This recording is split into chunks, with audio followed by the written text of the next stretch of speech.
time is it? Oh, jeez. Okay. I got the thumbs up. We're ready to go. I believe Mark is. Good evening. Welcome to the City of River Falls Municipal Utility Advisory Board meeting for Monday, October 16th, 2023.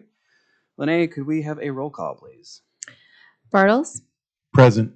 Carroll. Present. Garrell. Lick. Present. Klecker. Present. Toom.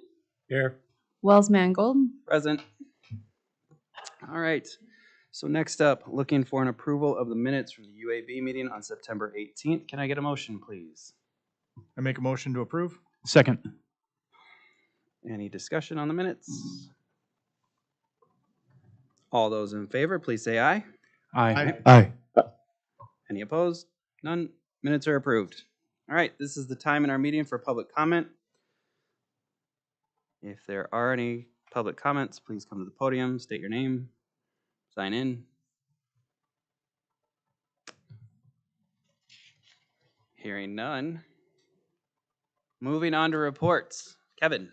Yes, we have our Finance Director, Josh Solinger, here today to talk to you about a rate review report. So we have been busy over the last couple months doing some cost of service studies for all of our utilities, and the cost of service studies have come back, and we're going to talk to you about how we may want to pass those on to the Public Service Commission for their recommendation on rates. So it's my introduction, Josh Solinger. Take it away. Awesome. Okay, so I think I need to flip presentation here, get it onto the right screen. Maybe not. Okay, well, this will work. All right, so thank you, UAB members. I'm going to talk about the recommendations from the rate studies that we had WPPI do for the electric utility and Trilogy Consulting, who I know you're all familiar with, for the water and wastewater utilities. So just to quickly recap or overview or review the agenda. So I'm going to do an overview, some background of the utilities, actually probably not introduce to you, but introduce to anybody that might be watching, and review with you all some kind of important terms and concepts that go into the rate setting process.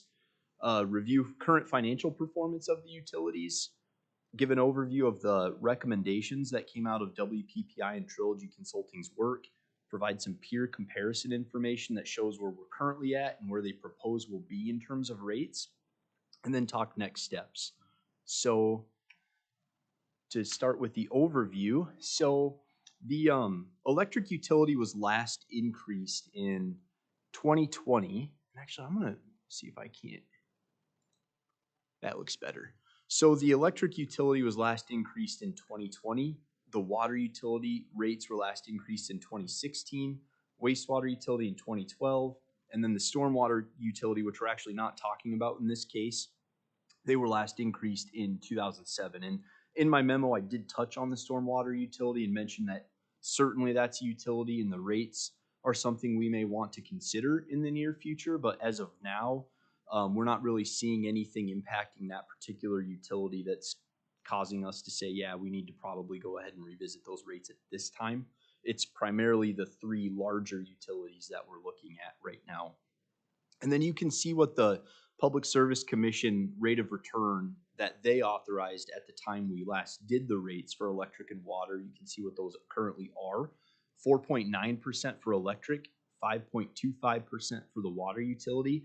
And the difference between the two are largely a result of the years that we sought the rate of returns in. So the PSC will set a benchmark rate of return, and then that fluctuates over time. And I'll talk about how they actually are calculating that benchmark rate of return. So the difference you see there, that spread really just comes down to the fact we last increased those rates in 2 different years with 2 different benchmarks. And then there isn't a rate of return authorized for the wastewater or stormwater utilities because they're not regulated by the Public Service Commission. So rate of return as a concept, and right now, currently, the PSC has a benchmark rate of return of 6.2%. Now, rate of return, kind of the definition of that, even per the PSC, is basically just a utility's return on its investment. And by investment, they're saying it's the term investment is expressed as net investment rate base, NIRB. We love acronyms in government, or NIRB. And so it's kind of a fun word to say. So how you calculate the net investment rate base is you take the total utilities assets, and you can see there's an asterisk there, and I'm going to talk actually in the next slide in quite a bit of detail about that. But you start with the total utility assets, and you subtract accumulated depreciation on those assets. And then if there is any Public Service Commission regulatory adjustments, in our case, there are not currently. In fact, the regulatory adjustments that they were making had to do with something that happened back in 2003, and we've phased out of that, so that's not on our books anymore. But you start with the assets, you back off the accumulated depreciation, and you're left with the net investment rate base. And then what we're saying is that, and you can actually see as an example the water utility below. Now this is the estimated 2024 net investment rate base as provided by Trilogy.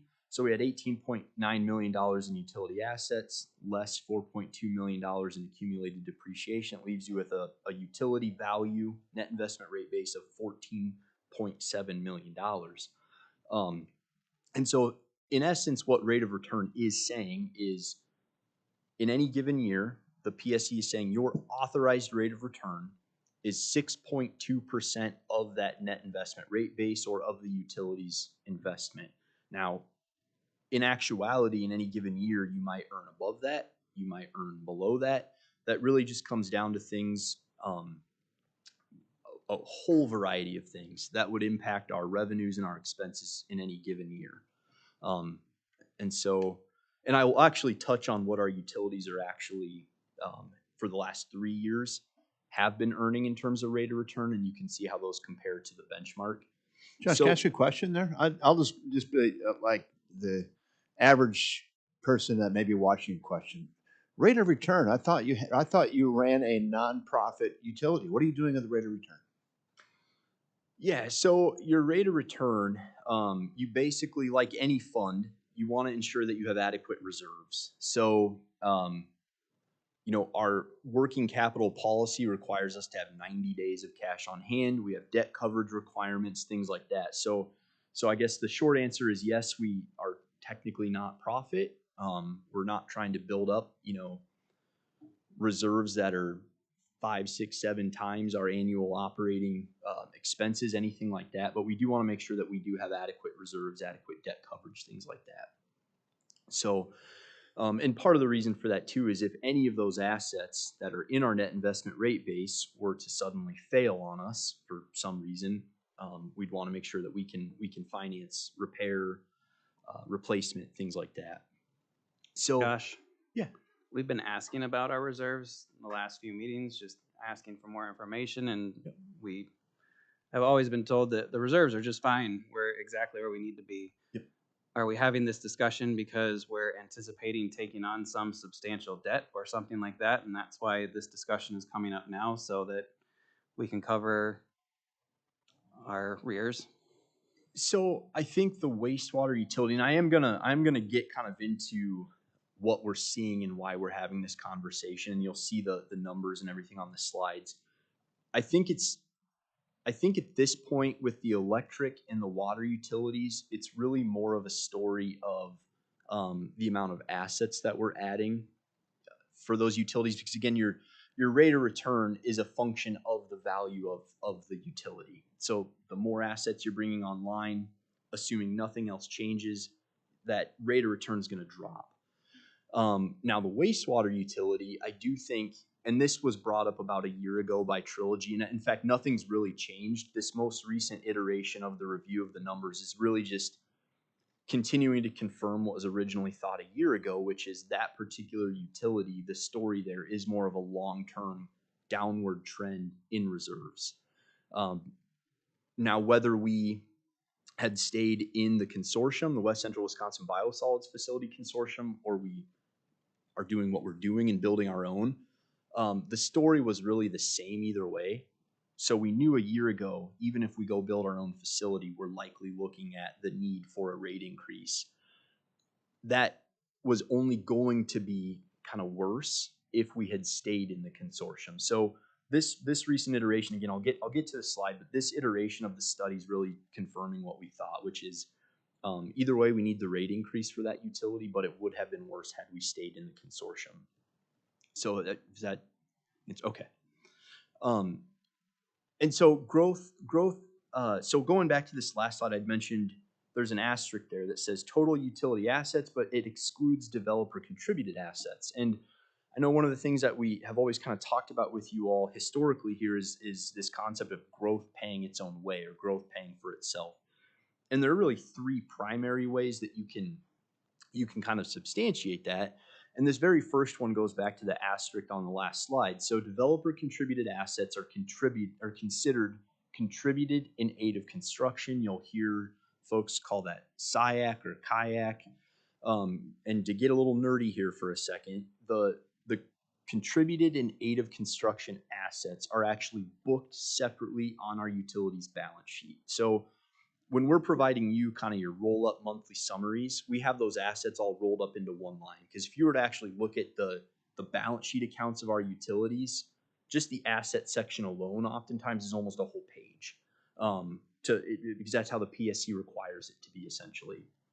And so what you end up doing is you have an entry for your utility financed assets, and then you have a separate line or a separate entry on your balance sheet for the stuff that's considered SIAC. So they actually, per the PSC's rules, that's actually excluded from your net investment rate base. So if we have a new subdivision come in, the developer contributes the underlying assets for that particular subdivision.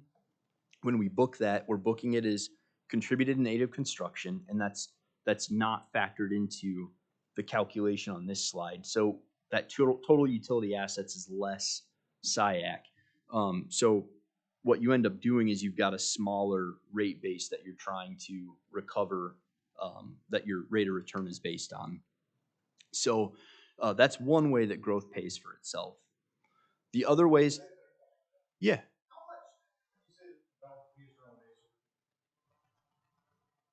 And we'd say in 2023, you figure your rate base is 18.9.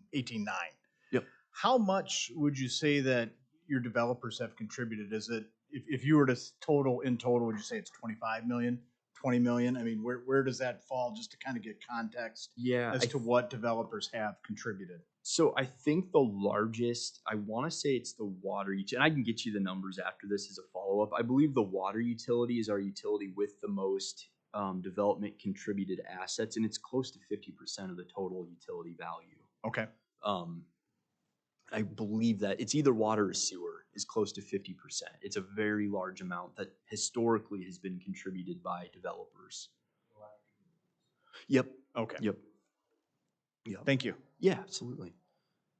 So then the second way is tax increment financing. So for example, Man Valley Corporate Park. So the way we've structured that particular tax increment district and the utilities participation in that district is that we've already borrowed for it. We have borrowed and will be incurring costs about somewhere between $14 and $15 million of combination of electric, water, sewer, stormwater, and streets infrastructure.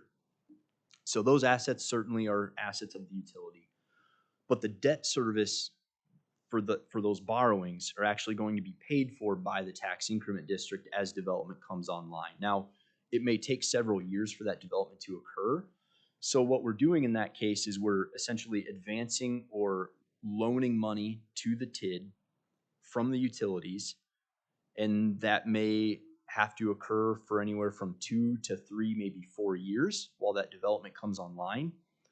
But then at the point where that tax increment district can begin to make its own debt service payments, it will do so. The utilities will stop. And then later in the TID's life, it will actually owe the utilities the money back that the utilities advanced it in the first few years of the district, plus interest. So doing it this way, with the way our interfund loan policy works, the utilities will actually make some interest off of those interfund loans that they're making to the TID. So that's essentially another way that the growth will pay for itself, is all this debt service for a whole new corporate park is the responsibility of the tax increment district, not the utilities. And then the third way is impact fees. So we collect impact fees off of new permits, and they must be used for infrastructure required to serve growth. So to throw a little pun in here, impact fees positively impact cash on hand in utilities. And this reduces the need for borrowing, and it defrays debt service. So you're not necessarily going to see the impact fees because it's not treated for the PSC. So then there's this whole concept of PSC accounting rules versus kind of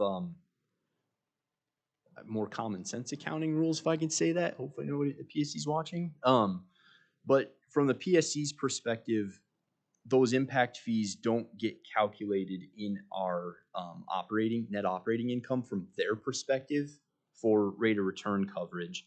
It certainly is income to the utility. It defrays the need to borrow. It defrays future debt service. So in that sense, growth is paying for itself by eliminating future interest costs and things like that of the utilities that they would otherwise have. But the caveat there is that the impact fees, when collected, have to be used under state statute, whether it's our water, our sewer, park, library, fire, impact fees. Those must be used for infrastructure required to serve growth. So then current financial performance. So the electric utility from 2021 through 2023, you can see, as I mentioned on that first slide, and I kind of restated it here just so that we could compare it right here on this slide. The current authorized rate of return for that utility is at 4.9%. In 2021, it had a rate of return of 2.6%. And then it actually increased to 4.58% in 2022. But then we forecast or estimate that it's going to taper back off in 2023. And then I do have a slide where I'll talk about, I believe, what we're estimating for 2024, and we do expect kind of an ongoing downward trend for that utility, and that's really a function of the fact that absent a rate increase, those operating revenues, they're going to fluctuate from year to year, and that big fluctuation you see from 21 to 22 is largely the result of the PCAC adjustment that we had because our purchase power costs went up so much. But assuming kind of all else being equal for those operating revenues, if they stay relatively flat, we do expect that operating expenses are going to continue to grow with inflation as we bring new assets into the utility. That rate base, which is currently 18.3 is at the end of 22, and we estimate it'll be almost 19 million at the end of 23. That will continue to go up as new assets are added. And then with that too comes more depreciation, more of a payment in lieu of tax expense. So we would expect to see some continued erosion of the rate of return for the electric utility. This utility, I mean, honestly, there's nothing jumping out at me as being necessarily real concerning here. It's more of we're trying to get out ahead of what we expect to be that eroding rate of return. Now, the water utility rate of return from 21, sorry, Kevin. I was going to just mention too, in 21, that was a COVID year, and some of those operating revenues we were down. University was not operating as they had been previously because of housing and things like that. I believe it was 21. But we had a few other businesses too that weren't quite as robust in 21. So the COVID combined with fairly affordable energy prices and had that operating revenue number down a little bit in 21. Then it popped back up in 22, and then it really went crazy in 23. Well, and you know, to follow up, kind of run with that too a little bit. That's sort of the universal story. It's not only applicable to our utilities, it's really citywide, is now that we are kind of entering this sort of, you know, kind of post-COVID growth era. I mean, we're starting to get projects going again across the entire city, and we're still dealing with the inflation of a couple years of pent-up demand for city projects that we're now moving forward with, but we're in the inflationary environment that we're in. So that's an issue across the city. And you see it in these rates of return and future projections too. So for the water utility, our rate of return was actually 8.4% in 2021. Now that dropped to 4.86% in 22, 3% in 23. The currently authorized rate of return is 5.25%. We expect the trend there to continue to move downward as well. The story there being more assets for the water utility increases your rate base, reduces your rate of return, And then as you increase your assets, you're going to have more of a depreciation expense, which from the PSC's perspective factors into your rate calculation. From our kind of more of a day-to-day practical city perspective, that is a non-cash expense, obviously. So there's no cash going out the door for depreciation, but the way that the PSC calculates rate of return, they do factor that depreciation in as sort of a function of your need to eventually replace those capital assets that you're depreciating. And then the pilot payment in lieu of taxes would also, we would expect to go up over time as the assets that the pilot gets assessed against for the utility are also increasing. So then wastewater utility, this, and going back to kind of an original point that I made, this is not a PSC regulated utility. So when we're analyzing this particular utility, we're not doing it through the lens of rate of return. So there is no rate of return. You certainly could attempt to kind of calculate and estimate one for illustrative purposes, but we're not, that's not going to be the go, no go type of decision for rate purposes necessarily. So in this case, you're looking at reserves, you're looking at debt coverage. And in this case, your 2023 reserves are very skewed because we have a lot of bond proceeds right now from what we just borrowed. So we've got the North Loop project underway. We've got the Man Valley Corporate Park underway. So we've got two pretty large borrowings for that utility that when you look at it from a reserve perspective, it's going to look great because we have all this liquidity right now. Yep, cash in the bank, but that is over the next 12 to probably not even 24 months out. In fact, it has to be, no more than 24 months out, we will have that all spent down. So the story here is kind of a longer term erosion of reserves, which I'll be showing here in just a couple slides. And then debt coverage also going down because we've done this large borrowing, but now that tapers off, so your reserves decline. And your debt coverage will actually erode because all this debt, all this borrowing, we're now going to have that debt service come online. So it's kind of a double whammy there for the wastewater utility. So then recommendations. So WPPI, they are recommending a 7% rate of return. Part of the reason for that is if we don't actually proceed with a rate case application until next year, there's kind of a twofold reason for that. One is we expect inflation to continue. So the way that the PSC calculates rate of return, it's I'll just get into the weeds here again for a second because I don't think there's a better way to do it. So it's indexed to the Standard & Poor's or S&P, the Standard & Poor's 20-year high yield municipal bond index. So they take that number, they add a % or two on top of that, and then they round it. So for context, the reason we're at a 6.2% rate of return benchmark right now is they looked at the April index, which was at the time 4.17%, and they, good, bad, or indifferent, the PSC said, hey, let's throw 2% on top of that. So that's what they did, and then it gets you to 6.17%, then they rounded up to the nearest tenth, or 6.2%. Now, because that particular index that they're benchmarking against is going to be sensitive to the rate environment, if we expect rates to continue to increase, which the Fed certainly gave fairly recent guidance that they're looking at maybe one more increase, and of course we're all in crystal ball mode when we talk about these things, but based on the latest guidance from the Fed, they're expecting at least one more rate increase and then perhaps steady for a while. A 7% rate of return is essentially what we think it could be at when we're actually going to file for that rate case application. And so that rate of return is actually going to produce a 3.15% increase in revenues. And you can see the comparison there. So you can see kind of that bottom table shows a whole litany of rate of returns, the operating revenues that those would produce. And then if you were to kind of look at that row that's bolded there, the 7% rate of return, you take that up to the recommended rates table at the top, and you can see that the recommended rates revenue compared to the current rates revenue gives you an increase of 3.15%. So kind of, and you'll see at the very bottom of the slide, I'm going to have that same last sentence there for all three of the ones I'm reviewing. That's an average increase.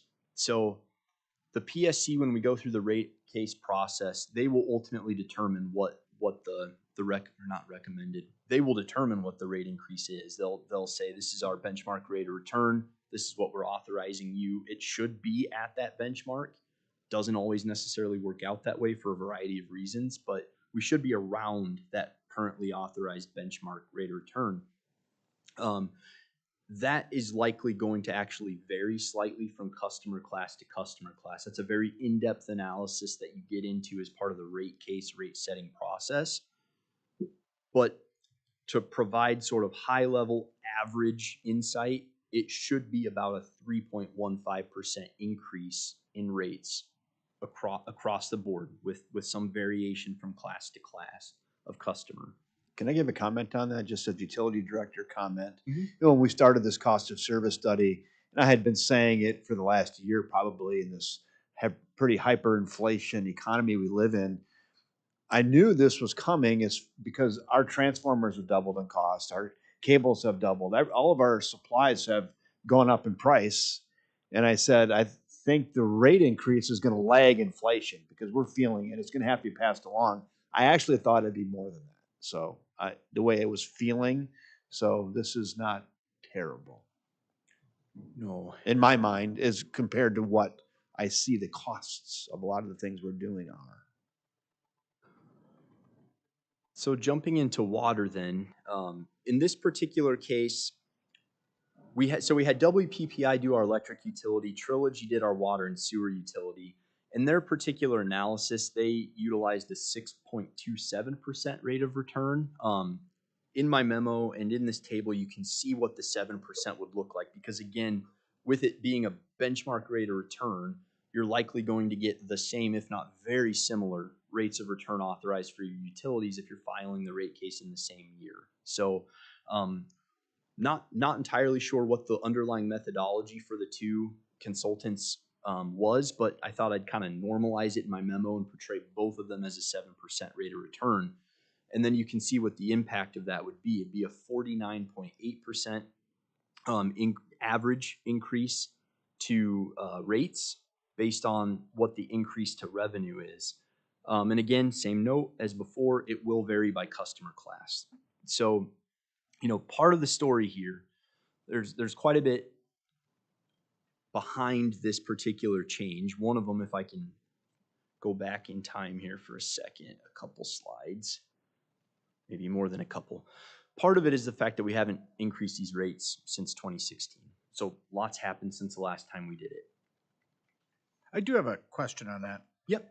How did we, in 2022, we figure our rate base for water is 4.7 million. We're estimating in 2023, basically $7 million. Then we come here to a rate case and say, oh, it's 14, or oops, where was it? It was 14.7. Yep. How did we arrive at that? Because Yeah. that seems like, I mean, that's double.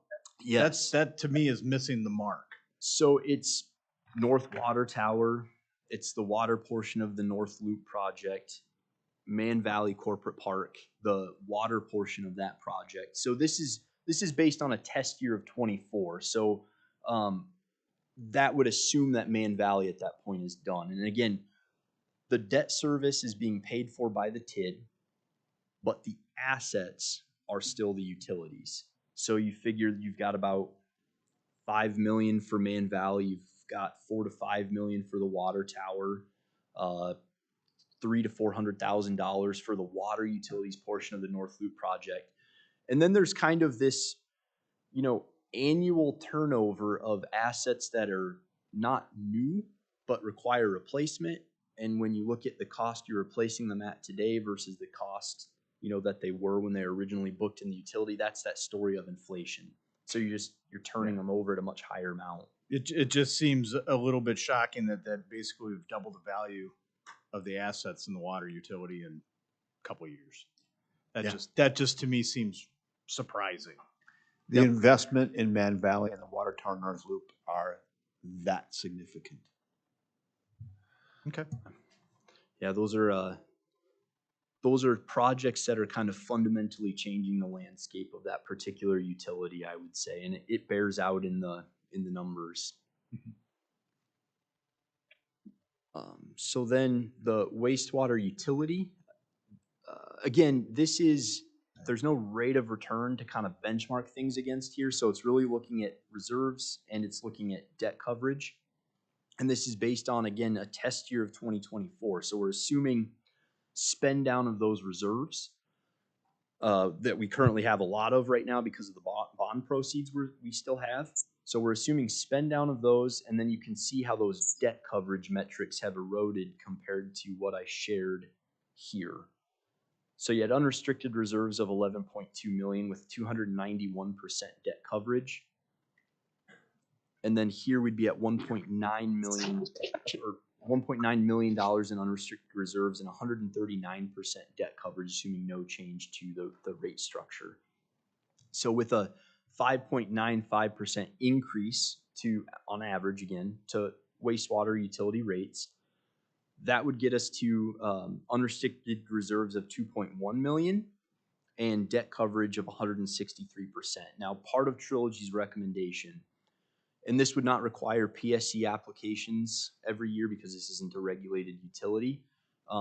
So it's not as challenging to do for a utility like this as it would be for electric and water, is Trilogy's recommending that we actually do kind of an annual 1% adjustment to the rates for the wastewater utility just to try to keep pace with inflation and future costs. And, the community I worked for prior to this did exactly what Trilogy's suggesting as part of the kind of how we had contemplated it there. And what I would, if this is something we would proceed with, what I would recommend doing here is just building this into our annual budget approval process. Is every year we'd come, to the council, to the UAB with this year's recommended update, and then we would have that approved as part of our overall budget package, if this is something we would want to do. So then what I wanted to show is, and I'd mentioned it earlier, is the unrestricted reserves without the recommendation. I show in the memo what the with the recommendation would be, and you'll see that we actually end up maintaining an unrestricted reserves amount that's not too terribly far from what you see on this slide with the recommended rates. We'd be, a little over the $2 million mark kind of consistently. If we don't do anything, we don't make any adjustments to expenses, this is essentially the trend that this particular utility is on. So to answer kind of the question from earlier, and this isn't new information. This is essentially confirming the conclusion that was shared last March when Trilogy reviewed the biosolids analysis. And as I mentioned in this slide, it still is the cost-effective choice for us to have to be doing what we're doing. But in any case, this utility was on a trajectory that would require a rate increase. And again, part of that's because the last time this utility was adjusted was 2012. So you just arrive at a point where it's frankly just time. And I think that's where, and you can actually see here, it's not that it's necessarily time today, but we're trying to get out ahead of what we project is coming. And that's the point I was going to drive home, Josh, is so 2012 to 2024, so it's 12 years would have been without a rate increase. And then you're looking at just under 6% over 12 years. And I think the other thing this particular model, Trilogy's recommendation allows for is by not waiting longer, that if you were to wait longer, say you wait until 2027, which looks like you still have some reserves there, but you're getting really low at that point, that sort of rate shock that you're going to induce at that point compared to today is going to be a lot different. So there's still certainly a almost 6% increase in this particular scenario, but then you're allowing for that 1% annual adjustment.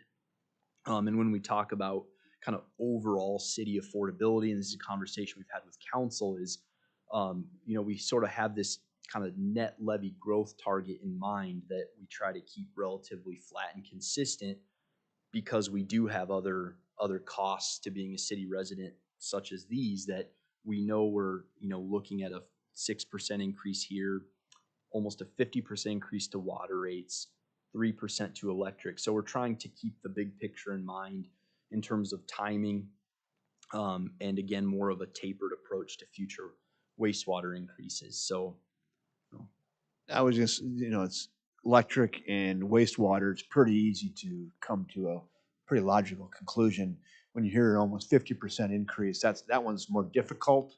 And I guess the only spin I can have on that is it's almost 50% of a pretty small number. So, the average water usage at less than $2 for 1,000 gallons and a 5,000 gallon a month customer, so you're going from $10 a month to $15 a month on water usage. So again, it's a high percentage, but then it's not as shocking as $100 a month electric bill that would go to 150. It's $10 to $15 type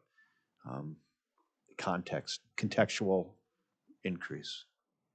and to further contextualize, we do have some peer. I did have a question. Yeah, absolutely. Just on table 8 here, and it just you've got your non-operating expenses, which is your bond payments and stuff, and your debt coverage is at 163% of that payment. Does that give you can interest rates on those bonds change? Or is that pretty much it's set what it is? So we know that debt payment moving forward for however long the term isn't really going to change. That's exactly it. So we lock in at the time we borrow. So in fact, we already have our 20-year repayment schedule. We know exactly what the payments are going to be for all 20 years. Part of the reason why we moved, biosolids is obviously a project that we're going to see unfold over 18 months. So the question is, well, why did we borrow the entire project's cost now and not do part of it this year, part of it next year? And part of it's because, looking at that rate environment, we were thinking if we were to come back and do the same thing next year, we may be looking at higher debt service costs. The other opportunity we were able to take advantage of, which is good to share with this group, is we actually, because we had a really great credit rating call with Moody's, they affirmed for our general, so we borrowed all of this as general obligation borrowing. They affirmed our existing rating despite the amount of debt we're taking on for this. So you had mentioned we're doubling our water utilities assets. When you look at the total amount of general obligation indebtedness for the city, we almost doubled that as well. I mean, these are big projects.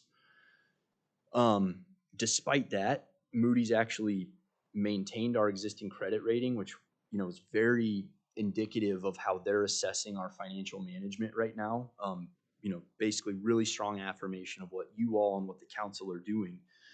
And so our bonds actually ended up being incredibly competitive. We had as many bids on our debt this year as the city of Minneapolis has been getting on theirs. And so because it was so competitive, we actually had this really high premium offering that the winning bidder offered. They offered, as applicable to these utilities, about $400,000 in premium that we're actually able to apply to the interest payment. So when you look at how much is going to have to be advanced from the utilities to the TID this year, we assumed a certain number at the time the TID project plan was created.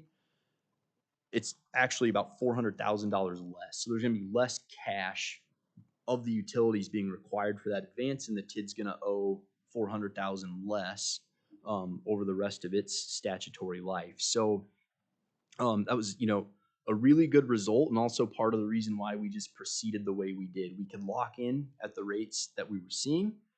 It ended up being a really competitive bid process for us, which produced awesome results.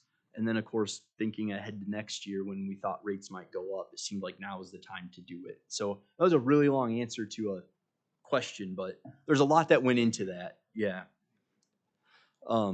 So peer comparison information then. So this was provided by WPPI. So at the top of the table, it's kind of small, but it's the average residential bill for this year so far, from January to September of 2023.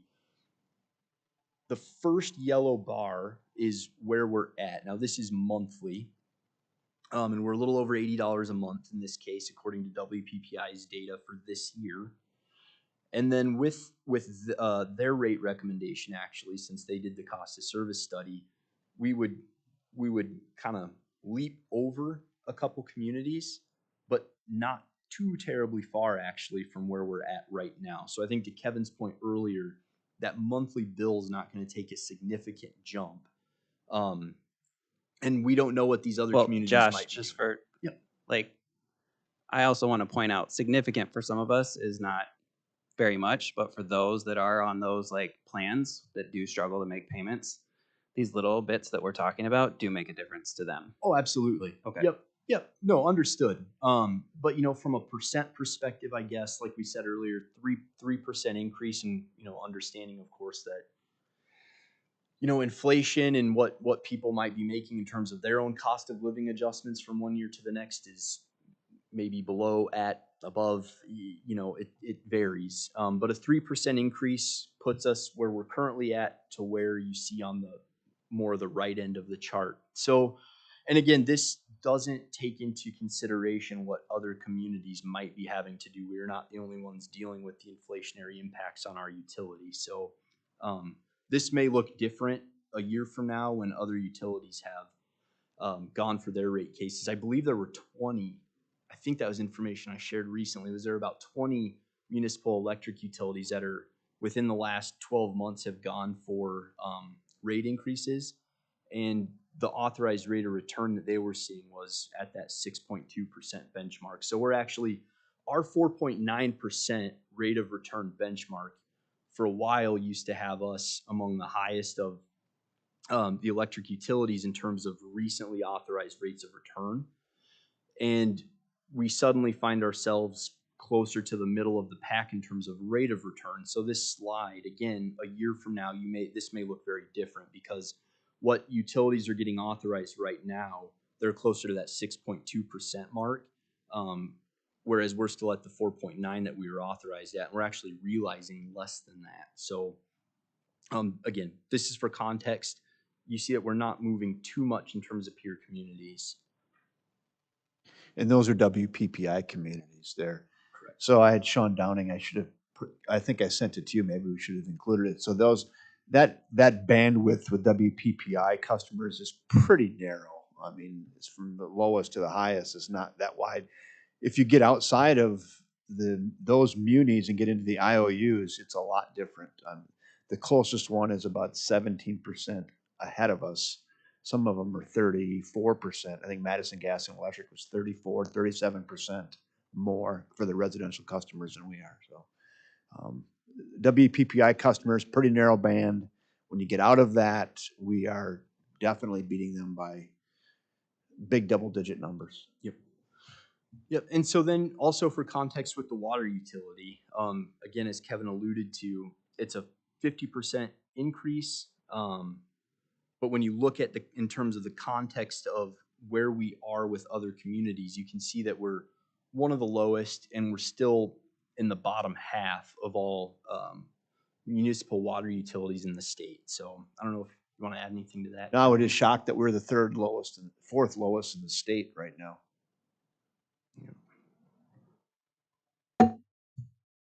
And then looking at wastewater, we are out middle of the pack and will continue to be in the middle of the pack. Now, again, same story with the electric utility. We don't know what the other utilities have done yet. When you look at this a year from now, it may look very different, but you can see there's not a lot of movement here. There wasn't a lot of movement here.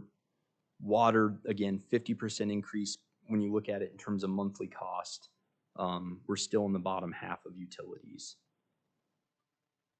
So the next steps. So the test year cutoff. So this is another PSC term, getting nerdy again for a second. The test year cutoff is August 1st of each year, meaning if we want to consider our rate increases in the context of any particular year's net investment rate base, net operating income, you need to have your application filed by October 1st of that year. Otherwise, it's the subsequent test year. And another thing that you can then kind of consider with your test year and your kind of go, no-go decision is At this point, we believe the vast majority, if not all, of that Man Valley project will be done by August 1st. So we should be able to proceed with a test year 2024 application and capture that value in Man Valley. If something were to happen, there's a delay, we may go ahead and wait. If we proceed with this at all, we may wait till after August 1st of 24, because then it becomes test year 25. And as long as the project is then finished by August 1st of 2025, we would be capturing that net investment rate base in the rate calculation. The significance of that being, we're going to have that cost once it's in the ground. And so rather than do a rate case now, and then we've got a lot more coming online, so we're coming right back in a year or 2 or 3 and doing it all over again, we can capture that full value now. And then we may arrive at a point once this is done where, similar to that first slide that you saw, we may not be coming back and doing this again for another decade. Whereas if you don't give yourself the space to capture all of those assets that factor into your rate base, you may be coming back much sooner. So as I mentioned earlier, those, I guess, rate changes that I kind of showed you, those were averages. The PSC will ultimately determine the rates by customer class. It should be close to the number I shared, though, because the math is the math. But it will vary by customer class. We do have an opportunity when the PSC comes back to us and says, this is your increase that we're authorizing. There is an opportunity to provide feedback. But they don't have to accept it when they make their decision. It's ultimately their decision. They're the regulatory body. We obviously don't have that consideration with the wastewater utility. That's a locally set rate. In that case, we wouldn't be proceeding with a rate application. We would just be further refining the analysis with Trilogy and then coming back for future approvals for rates in that case. So what we're looking for today is essentially kind of group consensus to proceed. There's no formal action at this point. We haven't filed an application at this point. We would have until August 1st of 24 to file it for it to be effective for that year. But at this point, it is a significant effort to undertake. So what we're looking for is just kind of consensus to proceed. And then we'll do exactly that and come back to you with more formal requests and more detailed information later this next year. I just like this to point again that you have it up there on your 4th line. The PSC sets the rates, right? They want to see what your financials are, and they will set the rate so you're capturing enough revenue to run a responsible utility. That's it. So we do the cost of service study, and we go, hey, maybe it does need some adjustments. Give it to the PSC and let them determine that to make sure that we're on track to continue to run a responsible utility. I remember when we did the rate adjustment for electric in 2020, and it had been some years prior to that, It was right? 12 years prior to that. Right. So it's a very short period of time now. So are we looking at doing this again in another 2 years, 3 years, 4 years? It's actually not uncommon at all for communities to just do it every year. So there is a mechanism the PSC allows for. So there's a simplified rate case you can do. Expedited rate case is called. But you have to be under the rate of return by 2%, I believe. And that's why we weren't able to do it with water. And they give you up to the first 4 years after your rate case to do the expedited rate case if you're 2% under the rate of return that's allowed.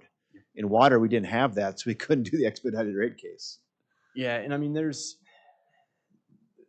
that's really, frankly, it's really more of a policy discussion at that point of the merits of doing more of the annual but smaller adjustment versus not doing it, waiting several years, and then you're coming in with more of a rate shock. I mean, even higher than what the 3.1% is for the electric utility. I think we were at 10% when we waited 10 years or 12 years for the electric utility. It was like 9.78 on an average. So, and also I just want to just reiterate too. So, Kellen, you kind of speak my language. If you hear me around the coffee pot or in the break room or in circles, I always say, You have to be careful with rate increases because they do affect the people who can least afford it the most. It affects them the most. There's no doubt about that. So in a rising rate environment, I'm thinking about that. And I think about it often. And sometimes we can just say, oh, we're going to raise them. I think of that when I look at rates around the country. There are many communities in California, 26, 27 cents a kilowatt hour. We're at 11. East Coast, it's not uncommon to be around that 30 cents a kilowatt hour. That doesn't, so like if we have the energy spikes where, we get an extra charge on our bill over the summer, this doesn't cover that, right? Like those rate spikes, we'll still get hit with the overages, right? But but the theory behind the PCAC is, and we do forget this, in the shoulder months, there'll be a credit. And this year too, that for like 3 months in a row, we had a credit on the PCAC. And in theory, if your rates are set correctly, over a 12-month period, the PCAC should sum out to zero. That is the theory behind that. And we don't ever think that happens because we just remember the 1.5 cent PCAC. We don't remember the when it was a credit month. So the shoulder months should be credits. The expensive months are going to probably be a cost. So, but in theory, those PCACs should sum out to zero. And then how does this affect everything, because we're talking about debt and things coming online and accruing debt and this, that, and the other. So in a few years, if city council decides to remove both of the dams and the fundraising doesn't hit us like it has been promised, and we end up with some significant debt there of $7 to $10 million, how does this affect that then? So my understanding is that beyond the removal, which we're working with the Army Corps of Engineers on, part of the analysis, correct? Step in if I'm off base at all, Kevin, but part of their analysis is sort of a go, no-go decision. So if they proceed, the expectation is obviously that the funding will be there. Now, if it's not, then that factors into the go, no-go decision as well. And then, but they've already committed to the free-flowing Kinney. So, I mean, we can all assume that, and all of the language so far has pointed to we're taking these things out. So I go back to when we're here in a few years and we're taking on $7 to $10 million in debt, because it will be the ratepayers. Where does that leave us?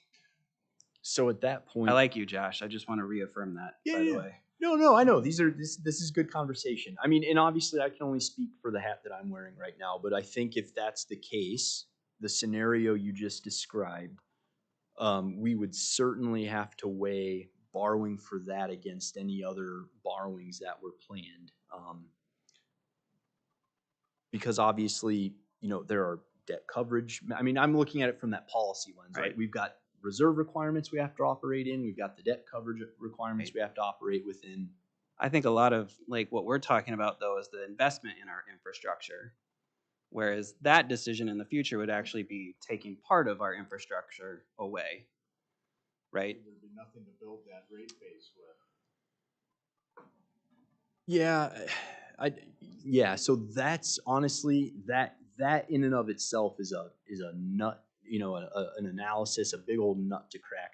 I'd have to sit there and run numbers with that one to really think through all of the ramifications of your asset value. Part of the story there, of course, is the assets we're removing are likely fully depreciated, so they're not factored into that net investment rate base as it exists now. It's all going to be in that accumulated depreciation. But now you've got debt service that you're paying, which eats into your operating income. So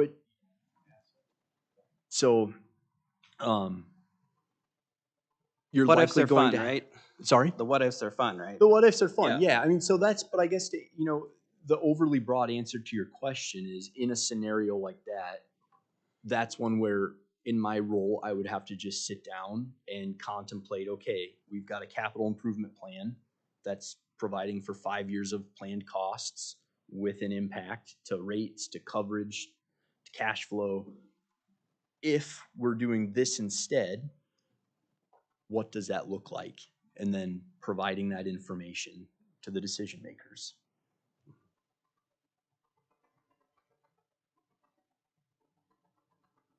Man, I'm looking for a silver lining on that too. I don't, if there is one, it's that investment is not going to happen in the next 2 years, but it could happen in the next 7 years. And I don't know how much that investment would be, but yeah, it's not going to be next year, the year after, but by 2030, I would guess there'll be some number, and I don't know what that number is. You know, when you subtract out the grants, the state grants, the federal grants, what that would be left for the utility, but there'll be some number.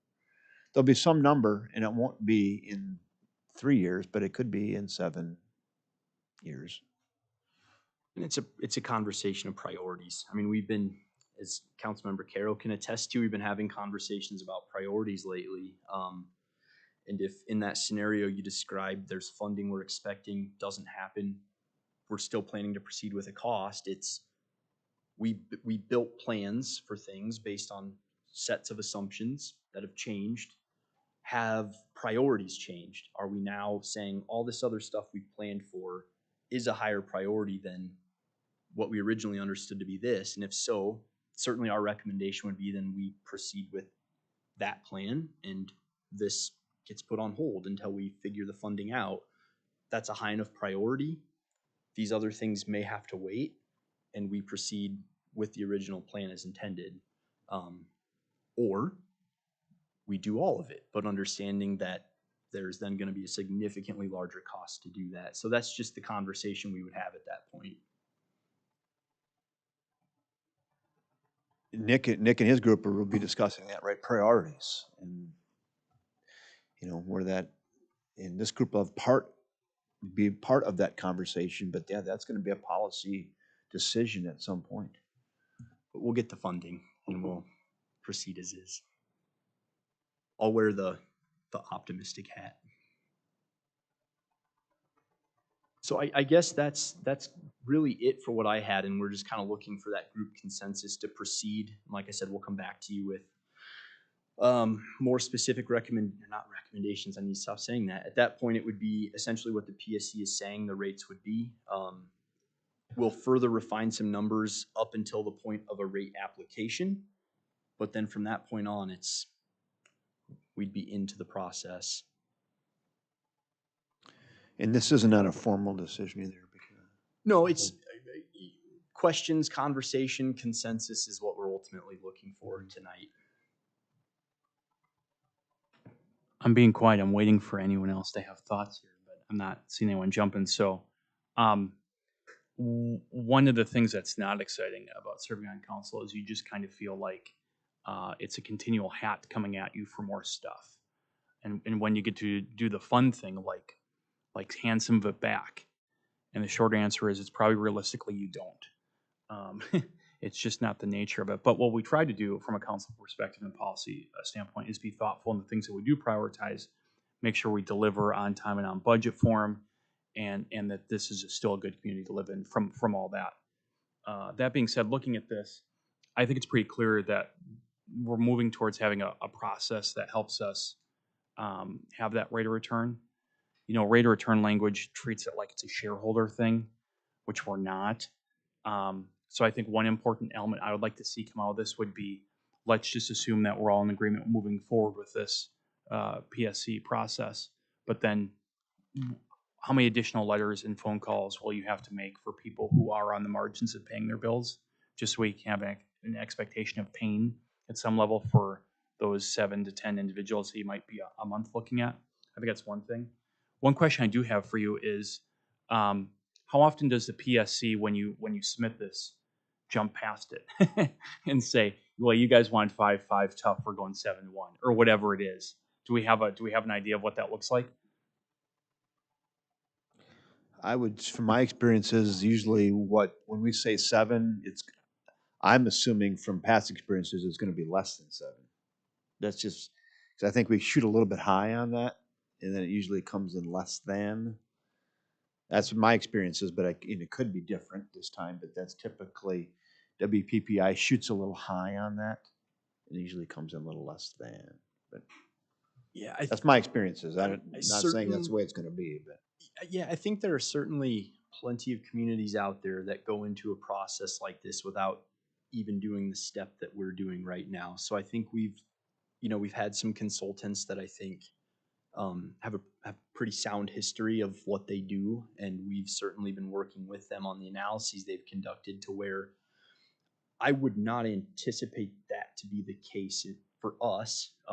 Could that be the case for others? Certainly. But again, there are a lot of communities out there that don't even have this conversation. They just, we're applying for a rate case because we've been told we need to. Or there are communities that I'm aware of that have actually let their utilities just plumb run out of cash, and then they're like, "Yep, time for a rate case. We're out of money."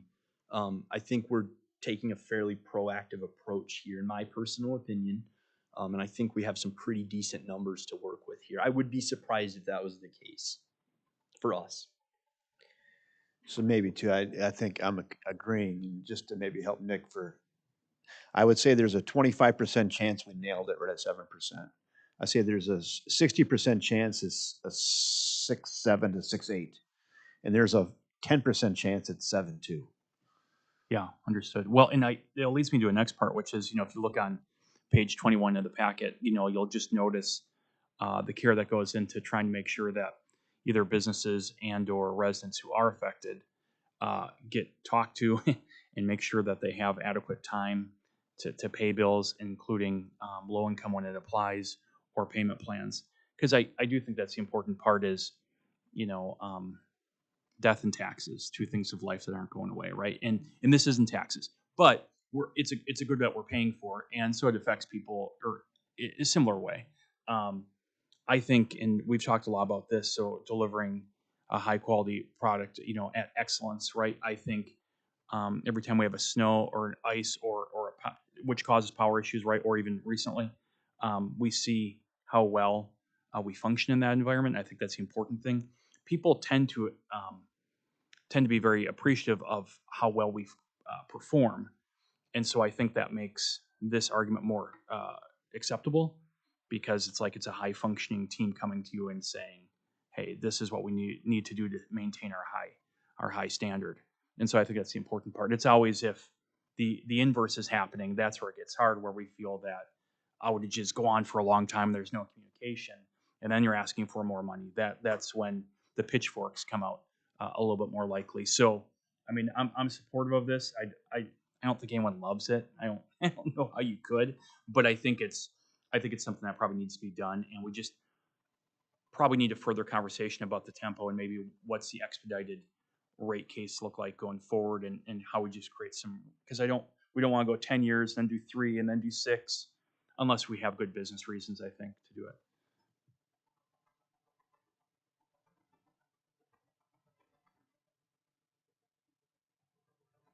Maybe just build on that too. I was going to say, Nick, so we do look at the expense side of the sheet too, right? As we try to be responsible. We know how many linemen we have as compared to other communities with similar amount of customers and front office staff. So we are always doing this benchmarking with other communities as well to make sure that we're in line and we're not grossly high on expenses as well.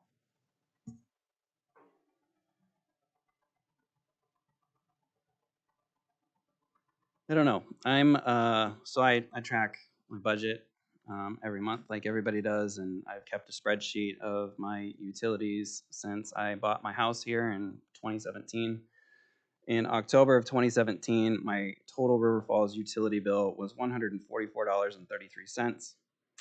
This month, it was $268.76. So I do talk about and I'm okay. I'm not one of those that's getting the phone calls, but as a state employee who hasn't received their pay raise either, because it's being held up by the legislature, I'm one of those that feel this. So I threw up in my mouth a little bit driving here, knowing that we were going to have this discussion. And so what is my bill going to look like in 5 years? Right? And that's just me. And I budget for this, and it's fine, and we can still do all the things that we want to, but I'm spending an extra $120 a month since I got my house. And I've made improvements to my house, if nothing, to try and make it more energy efficient. taken up Mike Noreen on all of his suggestions. I've had the people out to like point the wonderful little like heat guns at everything. 51 degrees at night. It is pretty chilly in our house. But I mean, like I get the numbers, like I get it. But this is an expensive town to live in. Like across the board. I'll disagree with you. This is the most expensive town my family and I have ever lived in. So this is real for us. And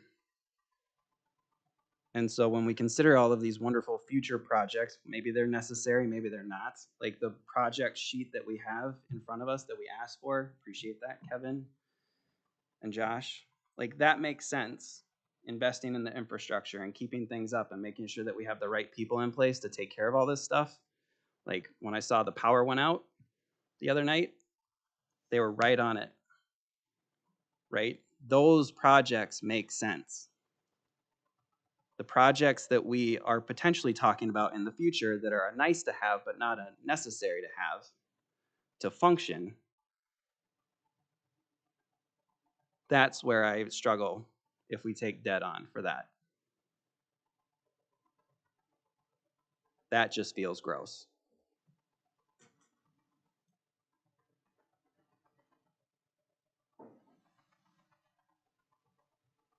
I'm only going to say I spent all day in the metro, northwest, the whole deal. I don't think we're that expensive, but the rest of your points are well taken.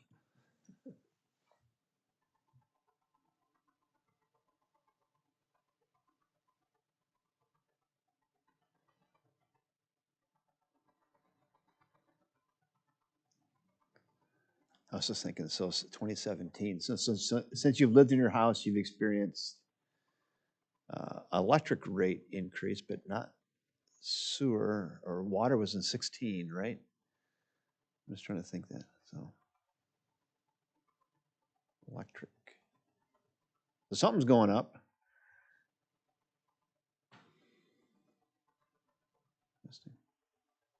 Well, and of course, the conversation, just to kind of help, I guess, maybe keep it going a bit. I mean, the alternative is we certainly don't proceed. But, what you're looking at in that case is figuring out ways to trim back. I mean, because the calculations are what they are. And so you're looking at ways to trim that back. And that's likely in the form of expense reductions. Our costs as a city that has vendors that we have to pay, even just to replace the things that we have, we're looking at, 52 plus week lead times for things right now with costs that have inflated 10, 20%. I mean, certainly an alternative is to find ways to trim back on that. But that's really what it would come down to, is we're trying to keep pace with the inflation we're experiencing with our goods and services we procure to provide the service we provide. And the math then just, from a PSE perspective, the math then just is what it is.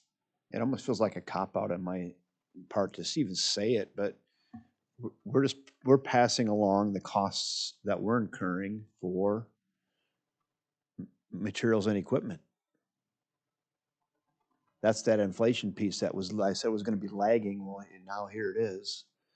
Stuff, equipment and labor, or not labor so much because we're competitive on labor, but equipment and materials, that's some of it's doubled. So, and we have held steady, but now we're feeling it, and then the consumer ends up paying. Again, I don't even feel good saying that, but that's kind of what's happening. Yeah, and I get that right now. I'm thinking ahead when we're here in 5 years again, and there's been a decision made that doesn't necessarily help the situation. Like this, I get this right now. Right. Yeah. I mean, looking at, transformers and the lines and everything else, like that makes sense. The compulsory part of the rate increase, you understand, is the conversation that's coming that's not compulsory is what you're alluding to, is what I'm thinking. Yeah, and that conversation will be had by you and Nick and his crew on the council. That'll be hard decisions.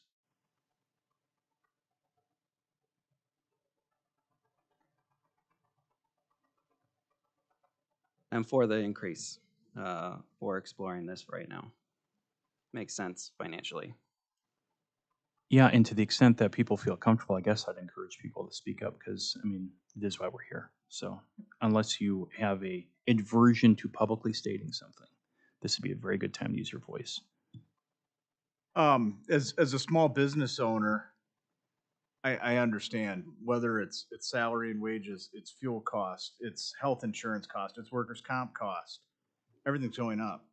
Your property insurance for a home in River Falls, all the nice roofs you got, that cost is gonna go up 30-40% this year. All the prices are going up. I get it. Ultimately, I look at it as this is a math problem. That's all it is. So I mean, as heartless, as cold as that may sound, it's a math problem. If we don't have the money to provide the service that everyone in this community expects, well, we have to do it. But I also can respect what Kellen is saying too. If we decide to take on a bunch of debt for something that isn't necessarily an asset to our community, that gives me pause to have to be back here in 5 years and say, well, now we need to do this again because we took on all this debt, but there's no assets to back it up. And that is my struggle with it. If there's no asset to back it up, I don't want to take on any debt. It makes no sense. But for this study, for this purpose, to do what we are doing, it makes perfect sense. And like I said, it's a math problem. I guess just to kind of preview, it wasn't part of the presentation. Certainly can't speak beyond 2024 even, but off the top of my head, because we did just review this with the city council, the borrowings that we do have anticipated for next year, it's about $1 million. Would both be projects for the electric utility, 500,000 apiece, but would be required to serve. It's development dependent borrowing, depending on what may come into Main Valley. And in that case, it would also be debt service paid by the tax increment district. So we wouldn't look to put that on the utility for future rate purposes and such, but certainly can't speak beyond that.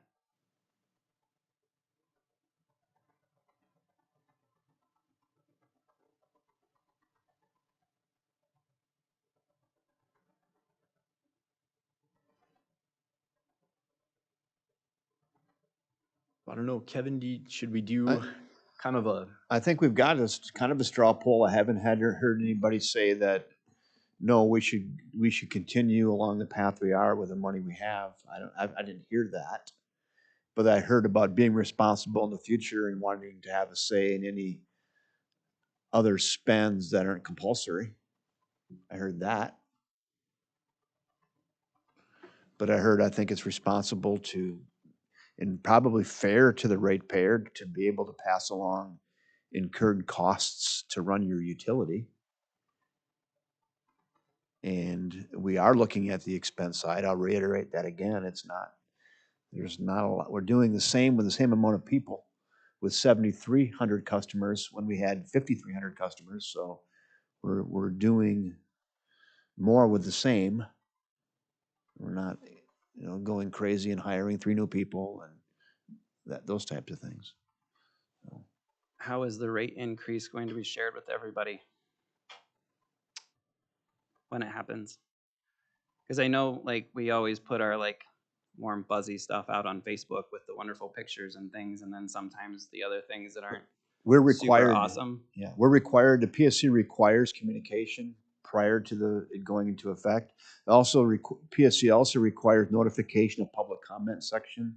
So they'll come up with a recommendation. Then there's like a 60-day window for public comment. There's a public hearing, so they have a process for all of that. And they also require notification in the bill. So there is a full formal process for communicating that. And I'm sure we'll do things in addition to that as well. And again, this isn't going to be next month. This isn't a 12-month away type deal. It's actually it's a fairly well, you could even go look at the history of times we've done this in the past. It's a fairly well managed documentation system that the PSC has. I think if you just go to Google and do like a Wisconsin PSC docket search, that should take you, the first hit you get on the results should take you right to where you can pop in and look up the specific utility you're after, and you can see all the things that we have to file: construction authorizations, past, I think even like tariff updates and past rate cases, and then within any one of those, you can see the whole library of documents that have to get recorded along the way, including, like Kevin mentioned, public minutes or public meetings, like public input processes and minutes. The PSC, I believe, even has to meet. They have a board that meets to review rate applications and things like that. And there's all kinds of document requests back and forth throughout a rate application process. I've been through one before. Certainly it wasn't here, but I have been through one. So it's a robust process. Right. Water rate cases might be a little bit faster than electric, but electric can be up to 12 months. I think that's what it took us last time.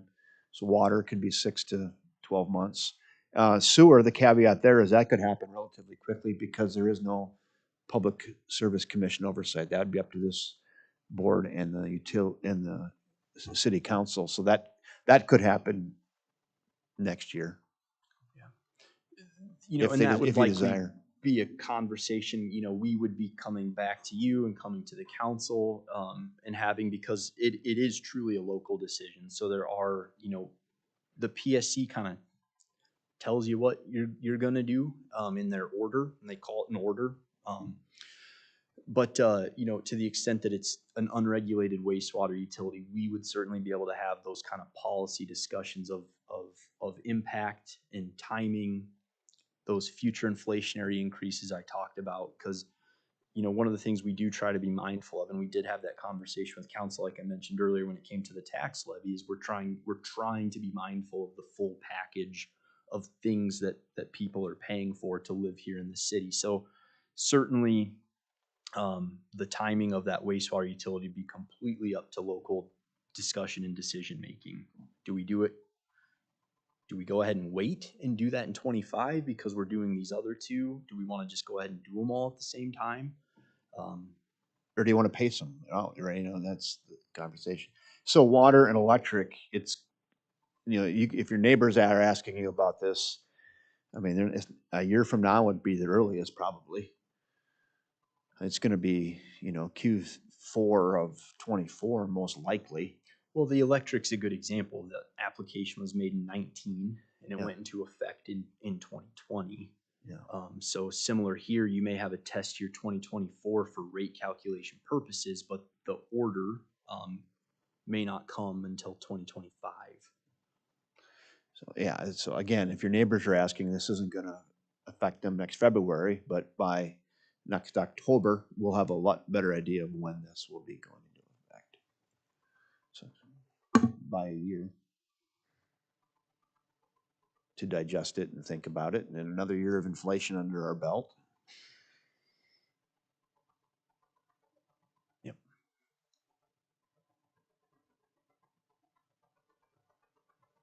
So if I'm hearing correctly, then to summarize, I think we'll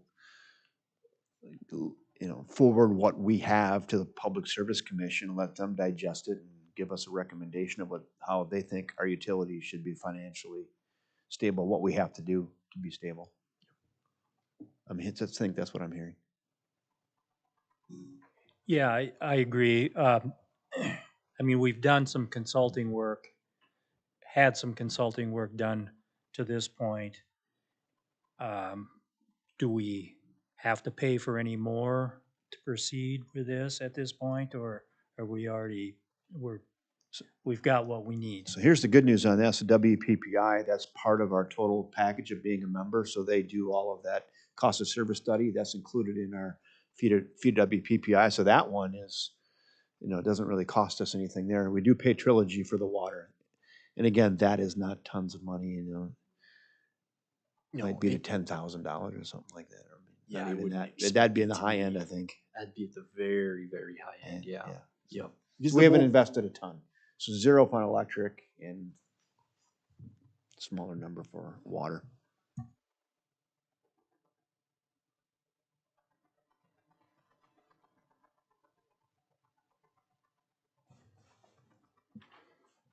Thanks, Josh. Yeah, thank you.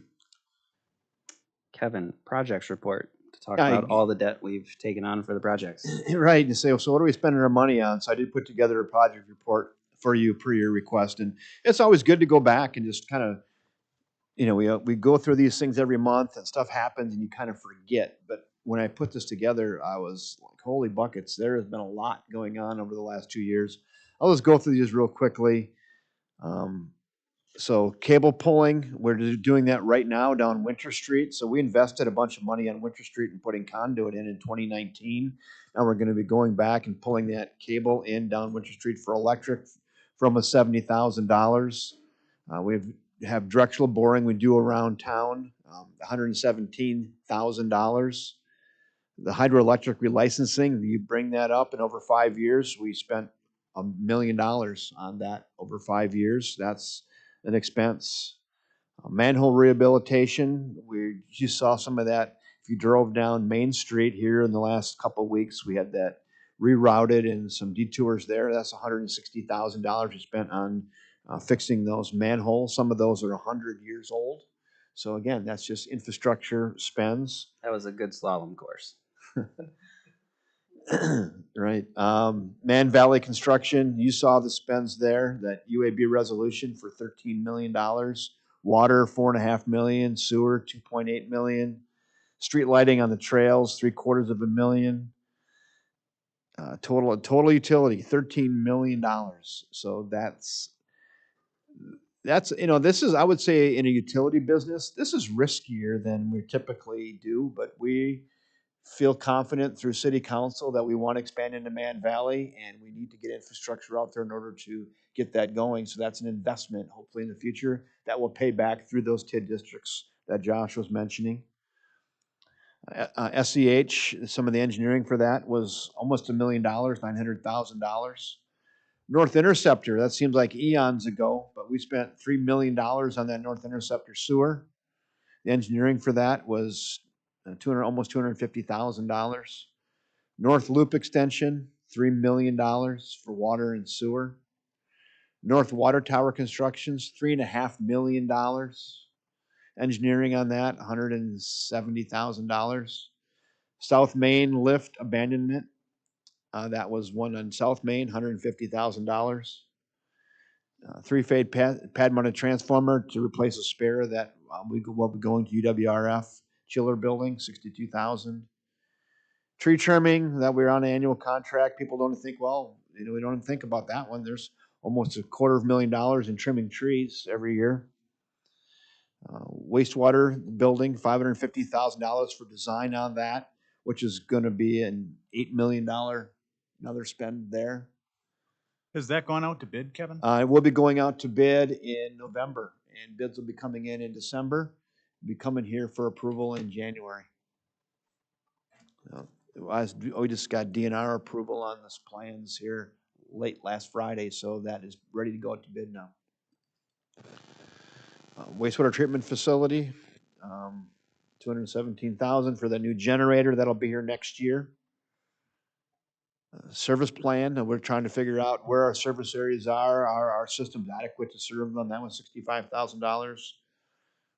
Water main realignment out on East Troy for future development, $181,000. So when you start putting that all together, there are some big spends there for our local utility, electric, water, wastewater, and growth. I mean, we're banking on the future. We're banking on new customers. We're banking on TIFs repaying some of this. But there's a cost. There's a cost to investing in the infrastructure. There's no doubt about it. So again, you think of all of that, and electric, everything right around a 5% increase, except for water, which is much larger. But I think we're doing a decent job in trying to maintain costs as well and getting these things in. So, with Man Valley just coming out of the ground, obviously the state knows about that. People call the state. Have you had any? Do you know of any, if Carrie at the city's had anybody calling any interest in Man Valley? Full-time jobs, answering the phone. I know she's working several customers fairly aggressively. So, we're all hoping. We always hope it's yesterday, but yes, there, we can't, that's nothing public, but there are people that are calling and inquiring. So it's positive. I think, Josh, we feel better about it today than we did 6 months ago even. What do you think? You want to talk to that or not? I mean, you can't really let the cat out of the bag, but there are good things happening with prospects. I mean, certainly from a finance and a TIF perspective, we work pretty closely with the economic development team, and I'm not concerned. I'll just put it that way. Wow, that's stronger than I would have said, but that's good. Thank you. Yeah, I have a question as well. Yeah. So you're not to the point where there isn't any letter of intents or any of that type of thing from any interested? No, but I think you're getting close on a couple that you're getting near discussion, like, are we ready to have some type of letter of intent with some large customers? Hasn't happened yet, but I know those conversations are moving in that direction, probably more seriously in the last month than we've seen. Because when you have, Josh, go ahead, yeah, because he knows more than I do. And I just, these are conversations, and we had these conversations with our financial advisor when we created this tax increment district. We, certainly had a lot of conversations about the risk involved. As Kevin alluded to, there was a point in time where I'm looking at project plans and big numbers, and I'm going, whoa. But I think that there's a lot working in our favor regionally in terms of growth that's just kind of naturally gravitating this direction from across the river.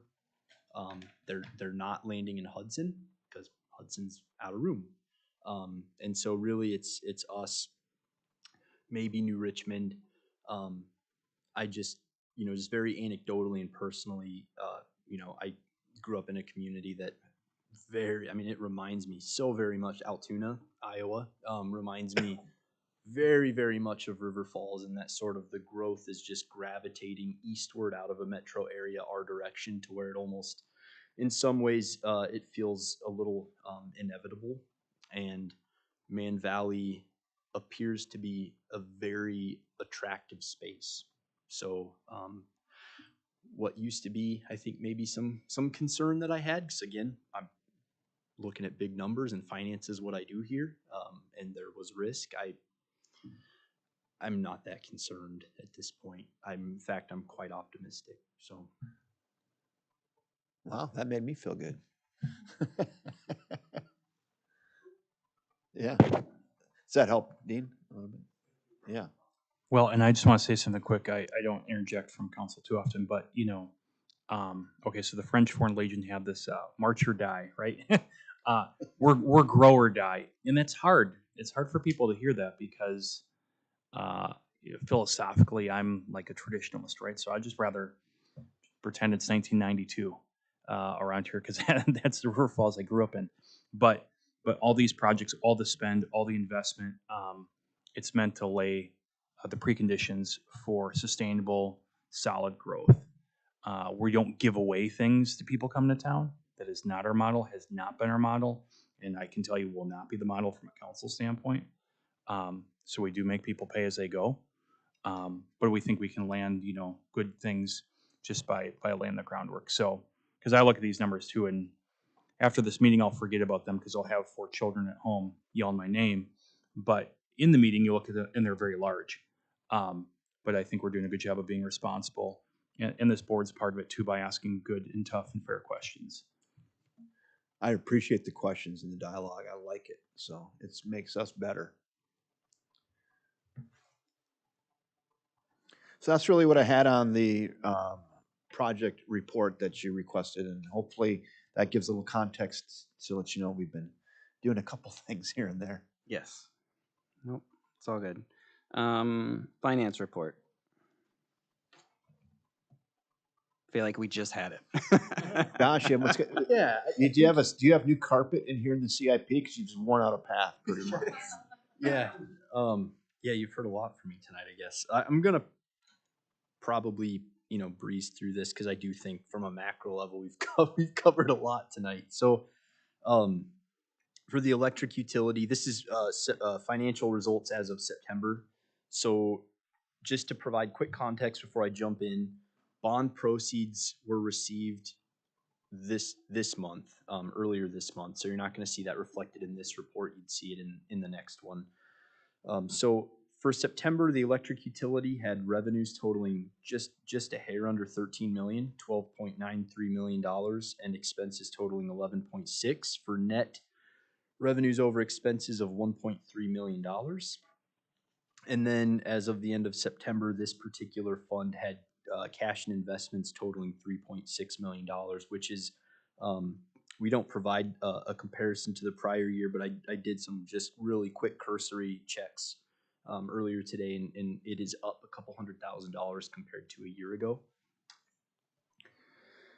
And that would not include the bond proceeds too, as I mentioned. For the water utility, as of the end of September, we had revenues totaling $2.1 million and expenses totaling 1.5 for net revenue over expenses totaling $592,000.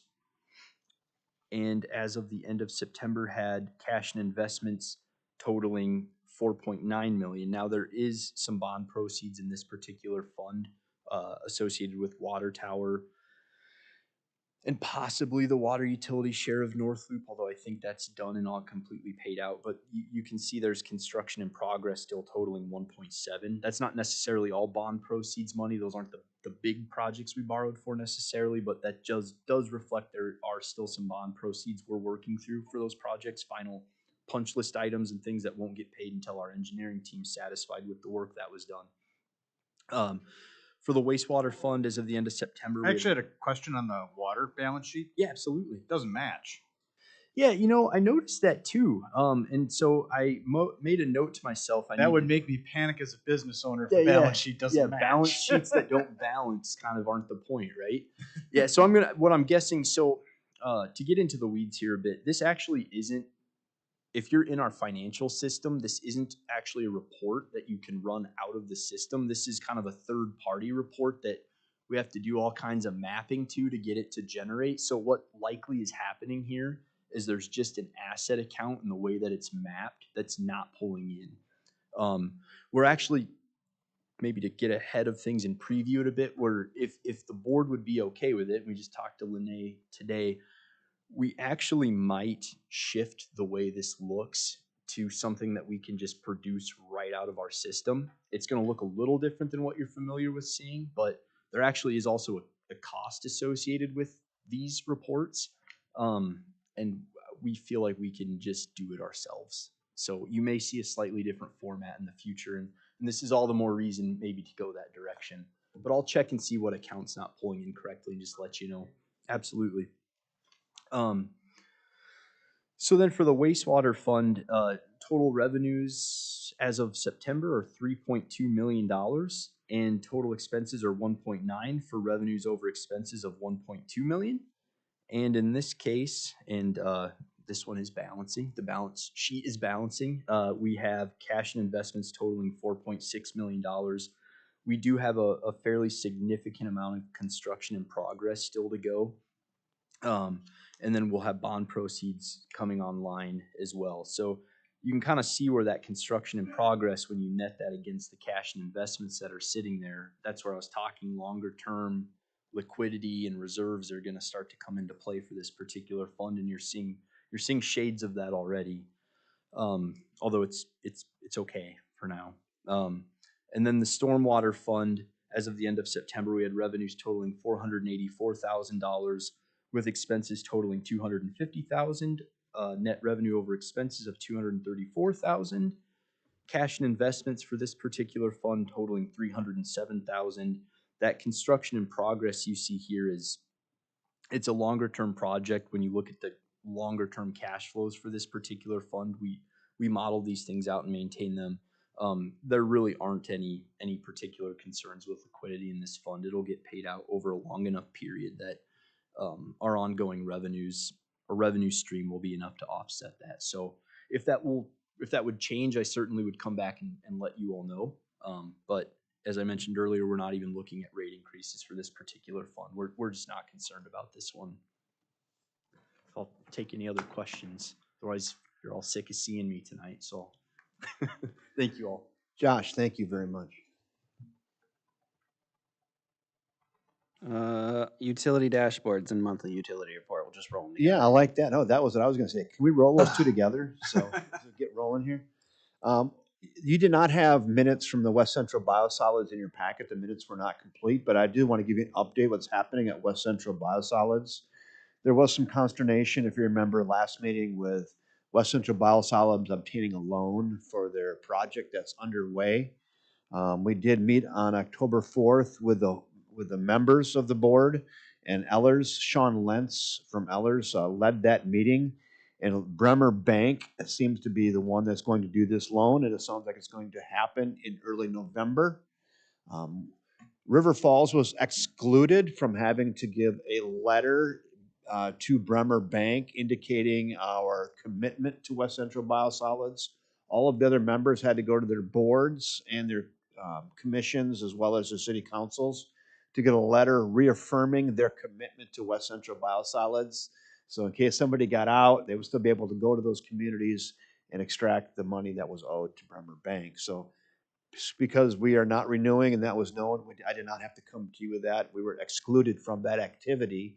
So once all those letters get into Bremer Bank, it sounds like they're going to be able to do a closing on this loan in early November, which is going to be really key for the advancement and the payment to the contractor working on that project. So Thoughts and prayers. thoughts and prayers with Bremer Bank and West Central Biosolids and getting that completed. So I thought I'd give you an update that looks positive. I know Ellers again did a great job. They pulled that right out of the ditch. I mean, they worked very hard on getting that done, and Bremer stepped up. And I think everybody's going to come to the table and get that done. So thought you might want to know that since it wasn't in the minutes in the meeting. Let me see what else. I want to go over that outage that happened the other morning at 4 in the morning, just down from Kellen's house. We did have so I asked Wayne today, I said, did we find out the cause of that? It was a cutout. A 2004 vintage cutout, that's an insulator type piece of equipment on that pole cracked, and it caused some arcing, and it started that pole on fire about 3/4 of the way up. The pole burned through, the top fell off. 3-phase feeder line fell into another feeder line, and it knocked about 600 customers out of power. The fire department came, extinguished the fire. This was really an all hands on deck too. I'm proud of our electric crews. I'm also proud of Dean's crews. Went out there with the vac truck. They helped. The vac truck did a trench. What do you call it? A trenchless hole, or yes, where like air and water to dig a hole for the new pole. That was outstanding. We had our street crews out there doing barricading, so it was an all hands on deck effort. Took 5 electric linemen, and by noon they had a new pole installed, new cross arms, all wired back up, and all customers are back on. The first 2.5 hours, we did get about 80% of the customers back on through switching, finding out where we could switch these neighborhoods back on. But yeah, it was an unforeseen thing, and we responded as quickly as we could. It was a really gross morning too. It was windy and rainy, and It was windy. nasty, The so- wind was blowing sideways. It was 44 degrees. Yeah, well done to all of them. Yeah, it was like a massive undertaking. Yeah, it is. Customers, most of them, very, very appreciative, right, of understanding that guys out there, away from their families doing this work. But some people, it's amazing. In an hour and a half, people get impatient. But have to realize it's just poles and wires hanging in the breeze, and it sounds it is rather sophisticated, but it can look pretty unsophisticated. It's poles and wires, and sometimes electrons don't flow, and we're there to do what we can to get that back. So thanks for recognizing that, Colin. I appreciate that. Good all hands on deck effort. This month is our last month for disconnects. We sent out 271 outbound calls for late utility bills. We had 19 possible disconnects, and I know our customer service is working with those today. They'll have that whittled down to 2 or 3 as usual, working on payment arrangements for all those customers. Again, our goal is not to have any disconnects. So we usually get it down there real low. And again, then we'll go into the winter moratorium. There'll be no disconnects until next mid-April.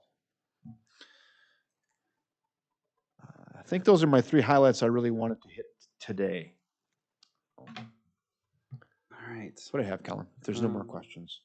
I was just gonna ask Dean really quick, because last time I talked to him, he was about ready to turn on that water tower, but then the DNR stepped in and said, sorry, you can't do that until we're there to join the party.